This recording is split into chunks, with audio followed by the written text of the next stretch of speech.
Hello everyone. So myself Yuvraj Singh Khurana, your Medico Pachi, and very warm welcome to our next video of the TB. That is the clinical manifestation, the clinical features of the pulmonary and extrapulmonary TB. Okay. So the most common TB you should know that is pulmonary TB only, कि जो lungs को ही affect कर रहा है and it is forming about 60 to 90% cases. Whereas the extrapulmonary is less as compared to pulmonary, but it is one of the most prevalent infections seen in the daily practice. So pulmonary TB can either be primary pulmonary TB or secondary pulmonary TB. दोनों का फर्क आपको पता होना चाहिए कि difference क्या है बेसिकली. ओके, सो जो मेरा प्राइमरी पल्मोनरी टीबी है occurs due to the initial exogenous infection by the tubercular bacilli. कि पहली बारी फर्स्ट टाइम जब आपके अंदर जो बैक्टीरिया आया और उसने सीधा ही इन्फेक्शन कर दी.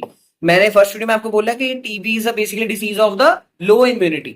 मतलब उस पर्सन की इम्यूनिटी लो थी, या तो उसको कॉमॉर्बिडिटी थी, या उसकी चाइल्ड, या वो चिल्ड्रन था, या वो एल्डरली था. तो दैट्स वाई पहली बार ही ट्यूबरकुलर बैसिलाई आया, टीबी आया, साथ में कर दिया. या तो उसका बैसिलरी लोड ज्यादा था, that's why it forms the primary pulmonary TB. Secondary pulmonary क्या होता है? एक्सोजिनस री इन्फेक्शन. एक बार ही बंदे को पहले टीबी हो गया, अब उसको दोबारा री इन्फेक्शन हुई है बाहर से, नॉट अंदर से. And endogenous reactivation of the latent TB. We Indians almost सबके अंदर टीबी बैसिलाई पड़ा है, बट जब इम्यूनिटी लो होगी तो वो रीएक्टिवेट हो जाएगा. The latent TB will come the active TB. तो तब जब latent TB come the active TB, that is known as the secondary pulmonary TB. That is known as secondary pulmonary TB. Whereas the primary की पहली बारी ही बाहर से अंदर आया हमारा bacteria. So primary is mainly affecting the children, whereas the secondary is mainly affecting the adult. Okay, ये बड़ा इंपॉर्टेंट है. Primary involve middle lower lung lobes. Very important. जो प्राइमरी है, जो प्राइमरी, इसका निमोनिक हमने क्या रखना है? पीएमएल. ठीक है, पीएमएल दैट इज, इसका फुल फॉर्म क्या होती है? पॉलीमॉर्फो ल्यूकोसाइड्स है ना. पीएमएन होता है वैसे तो, चलो, बट पीएमएल भी बोल सकते हैं. तो पीएमएल आपने क्या ना, P for primary, M for middle and L for lower. So in primary there is middle and lower lobes involved. Okay, जो मेरा राइट लंग है, राइट लंग के कितने लोग हैं? 3 लोग है ना. Upper lower and upper middle and lower है ना. उसके आगे भी 10 सेगमेंट्स है, bronchopulmonary segments we have discussed in our anatomy. तो इसमें कौन से सेगमेंट्स इन्वॉल्व होंगे? जो मिडल एंड लोअर लोब के. Okay, whereas very important, secondary में कौन सा इन्वॉल्व होता है? Apical and posterior segments of upper lobe. मतलब इसमें अपर लोब इन्वॉल्व होगा, उसमें भी कौन सा? Apical and posterior upper lobe, अब posterior segment and apical segment of the upper lung, upper lobe of lung. Okay, PML primary, middle, lower lobe. Secondary apical as well as posterior segment of upper lobe. Commonly affected. क्यों commonly affected है? Because यहां पर oxygen tension is more. इसका मैंने आपको अच्छी तरह, इन जिसने थॉरेक्स पढ़ा होगा मेरे से, उसको पता होगा कि मैंने आपको थॉरेक्स में भी जब लंग करवाया था क्लिनिकल, तो तब बताया था कि टीबी जो होता है एपिकल सेगमेंट्स में ज्यादा रहने की कोशिश करता है, क्योंकि वहां पर oxygen is more and perforation is less.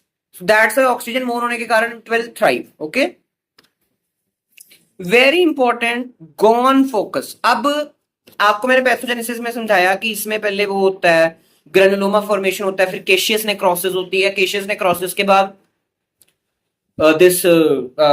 Caseous necrosis होती है, फिर लिक्विफेक्टिव नेक्रोसिस हो सकती है. फिर उसके बाद there can be calcification also. Calcification के बाद there can be fibrosis also. ये सारी पैथोलॉजी है ना. तो जो ग्रेनुलोमा, जो लेशंस प्राइमरी टीबी में बनती है, प्राइमरी पल्मोनरी टीबी में बनती है, उसको हम बोलते हैं Ghon's focus. Very important, Ghon's focus. So it is a fibrotic nodular lesion formed at initial side.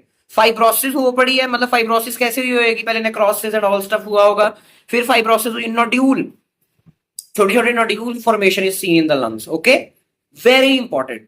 Okay, next is my secondary pulmonary TB. Secondary pulmonary TB में देयर इज साइमंस फोकस. वहां पर गोन्स focus बन रहा है कि जो granuloma मेरे बन रहे हैं, उसके बाद जो भी फाइब्रोसिस वगैरह हो रही है, उसको मैंने प्राइमरी में गोन्स नाम दे दिया. गोन दे दिया साइंटिस्ट के नेम पे, एंड सेकेंडरी में उसको मैंने दे दिया साइमन। क्या दे दिया? Simon. So Simon focus formed at the apex of lung, formed at the apex of lung. Obviously apex बने हुए एपिकल सेगमेंट्स पे रहता है ये वाला secondary. Reactivation of Simon focus, जब साइमन फोकस मेरा रीएक्टिवेट हो गया, मतलब वही बैक्टीरिया शैक्टीरिया दोबारा हो गए हैं, तो साइमन फोकस जब रीएक्टिवेट होगा it will there will be central caseation, that is caseous necrosis होगी, और तब हम उसको बोलते हैं एसमैन फोकस। क्या बोलते हैं? एसमैन। सो सेकेंडरी में दो फोकस बनते हैं, फर्स्ट बनता है साइमन, देन एसमैन बनेगा। एसमैन कब बनेगा? जब मेरी केशियस नेक्रोसिस हो जाएगी, और गोन फोकस तो प्राइमरी में बनना ही बनना है। Okay, Ghon focus is associated with hilar lymphadenopathy called as primary complex. Hilar lymphadenopathy क्या होता है? लंग्स होते हैं, लंग्स का अंदर वाली साइड को हाइलम बोलते हैं, हाइलम मेरे लिम्फ नोड्स पड़े होते हैं, जब वो उनकी लिम्फोडेनोपैथी हो जाए तो उसको हम बोलते हैं हिलार लिम्फोडेनोपैथी। तो जो मेरा गोन फोकस है उसके साथ अगर हिलार लिम्फोडेनोपैथी हो जाती है, the lymph nodes of the hilum of the lung when swell up, it is known as primary complex. Okay, और यहां पर lymph node involvement is not seen in secondary pulmonary TB. Clinical features क्या क्या हो सकते हैं? Asymptomatic हो सकता है कि पेशेंट के अंदर टीबी क्या उसको पता ही नहीं लग रहा है, लेटर स्टेज में बाद में जा सकता है वो ना वो। ओके, ठीक है।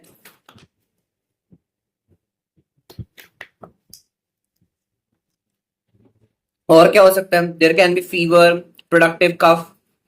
मेन सिम्टम क्या है टीबी के? कि फीवर हो रहा है, प्रोडक्टिव कफ है, फीवर, प्रोडक्टिव कफ विद और without hematosis. Hematosis is blood in the sputum, और blood with cough, cough with blood, sorry. Chest pain हो सकती है, वेट लॉस हो सकता है, स्वेटिंग हो सकती है। So these are the main features, cardinal features of the TB. TB के कार्डिनल 4 फीचर होते हैं, फीवर, कफ, वेट लॉस, ठीक है, ये 3-4 यही होते हैं ना, और भी हो सकते हैं, sweating, night sweats. Okay, symptoms similar to the primary but more pronounced. ज्यादा खतरनाक सिम्टम सेकेंडरी में होंगे, बट सिम्टम्स यही मेन यही रहेंगे, weight loss, night sweats, chest pain वगैरह वगैरह। Lead two cavity formation in lungs, this is important. Cavity formation, जो मेरा इतने बड़े बड़े ग्रेनुलोमास बन जाते हैं कि उसमें बाद में कोई और ऑर्गेनिज्म आना शुरू हो जाता है। कौन सा ऑर्गेनिज्म आता है? दैट इज एस्परजिल्ला, एस्परजिलोसिस हो जाता है पेशेंट को। Aspergillosis, I will discuss the aspergillosis in respiratory infection, और इट्स अ फंगस। जो मेरा प्राइमरी पल्मोनरी टीबी है उसका फेट क्या है? लीशंस हील स्पॉन्टेनियसली, अपने आप बंदा ठीक हो जाता है, बिकॉज ज्यादातर केसेस वो एसिम्प्टोमेटिक है, और ये भी आते हैं तो बंदा ठीक हो जाता है। Primary complex becomes calcified known as Ranke complex. Ranke complex इसको बोलेंगे हम जब मेरा जो प्राइमरी कॉम्प्लेक्स है, प्राइमरी कॉम्प्लेक्स कब हम जिसको कहते हैं जब गोन फोकस के साथ साथ हिलार लिम्फोडेनोपैथी हो। तो जब हिलार लिम्फोडेनोपैथी या गोन फोकस में कैल्सिफिकेशन शुरू हो जाती है तो उसको हम बोलते हैं रैंकेज कॉम्प्लेक्स। ये सारे इंपॉर्टेंट चीजें हैं, ये सारे एमसीक्यू क्वेश्चंस हैं, you can't miss these. Whereas the fate of the secondary pulmonary TB spread to opposite lung, expected erosion of bacteria in the sputum. Secondary TB हो कैसे रहा था? जब लेटेंट इन्फेक्शन जाग जाए, इम्यूनिटी कम हो जाए तब, या तो फिर री इन्फेक्शन हो। तो इसका क्या होगा? या तो ऑपोजिट लंग में चला जाएगा, ओके, या बैक्टीरिया स्पूटम में आने शुरू हो जाएंगे जब बंदा खांसी करेगा। सो या तो हेमेटोजेनस स्प्रेड होगा and lead to the granuloma formation at the different parts of the body, that it can cause meningitis, genito urinary, और अपना क्या क्या होता है, स्केलेटल, ठीक है। अब ये वही हमने पढ़ना है। सो एक्स्ट्रा पल्मोनरी टीबी वही है कि जब लंग्स से वो हेमेटोजेनस स्प्रेड से कहीं भी आ जाए। So due to hematogenous dissemination of the tubercular bacilli, okay. First is most common extrapulmonary manifestation is tubercular lymphadenitis. The lymph nodes swell up. The lymph vessel inflammation of lymph nodes and lymph vessels is seen. Mainly in the children it is seen. And कौन से lymph nodes are mostly involved? That is posterior cervical and supraclavicular. ये वाले supraclavicular and posterior cervical. So these lymph nodes are mainly swell up. तो हमने थोड़ी देर पहले 10-15 दिन पहले पेशेंट देखा था which was he came with a supraclavicular lymph node, a swelling. ठीक है, he was I think so 50 year old, हाँ इतना ही था, 50 year old था अराउंड, 50 year old था, उसको सुप्राक्लेविकुलर था दिस लिम्फेडिनोपैथी थी। जब उसका हमने लिम्फ एस्पिरेट लिया तो उसको थोड़ी थोड़ी कफ भी थी साथ में। जब उसका हमने लिम्फ एस्पिरेट लिया तो उसकी अगले दिन रिपोर्ट आई तो पता लगा कि उसको उसके जब we have done the lymph node biopsy aspirate we have taken, तो उसमें red colour that this sorry CB NAAT जब किया, स्पूटम बाद में किया था उसका कंफर्म करने के लिए, जब सीबी नैट किया तो हमें उसमें पता लगा कि हाँ इसको टीबी है, because the test was positive. But उसका बाद में स्पूटम लिया तो उसमें भी रेड कलर के बेसिलाई वाज सीन। सो इसलिए हमें ऐसे सुप्राक्लेविकुलर लिम्फेडिनोपैथी सबसे ज्यादा दिखती है एक्स्ट्रा पल्मोनरी टीबी में। Okay, and most common manifestation is tubercular lymphadenitis. Next is pleural TB as a pleural effusion. The patient comes with so much of X ray जब उसका कराया तो पूरा white white white white chest हुई पड़ी उसकी सारा, तो प्लूरल इफ्यूजन है, तो टीबी में प्लूरल इफ्यूजन भी हो सकती है। Tubercular meningitis, I have beautifully explained the tubercular meningitis in CNS infections. You can watch. It's a chronic meningitis. It's a chronic meningitis. Tubercular pericarditis when there is inflammation in the pericardial sac around the heart. Renal TB हो सकता है, you will learn the renal TB details in the medicine. Genital TB क्या होता है? When there is involvement of genitals, when there is involvement of accessory glands, okay?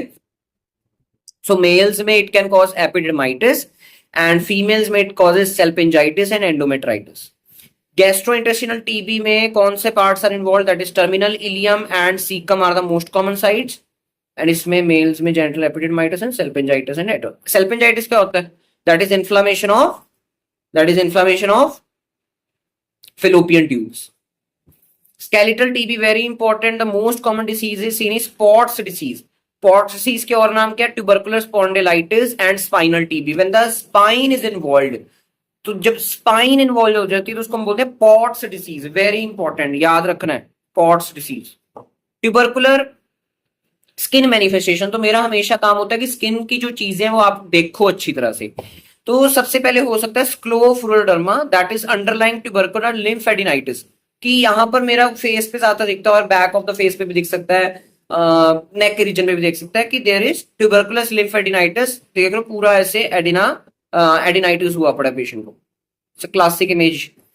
And next come is lupus vulgaris, very important. Lupus vulgaris, it is seen as apple jelly nodules formed over the female face.